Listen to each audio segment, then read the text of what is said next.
mtapokuwa mnapata fursa za kiuchumi na mataifa mengine, basi tukizungumzia Tanzania, wekeni ule msisitizo maalum wa Zanzibar.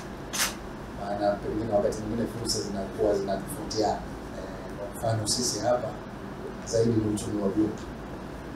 Wakati wenzetu kule inaweza isiwe hivyo, pamoja na kwamba sasa hivi zimeanza hatua za uchumi wa blue kwa upande wa.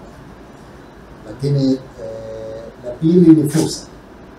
Tumetambua kuwa mnapata fursa nyingi mnapokuwa katika safari zenu, mnakutana na dunia ya kimataifa. Sisi tungependa tuzungumzie when it comes kwenye fursa za uwekezaji.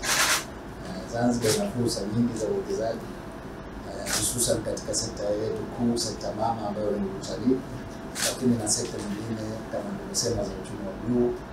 Kwa kweli sasa hivi sera yetu iko wazi kabisa.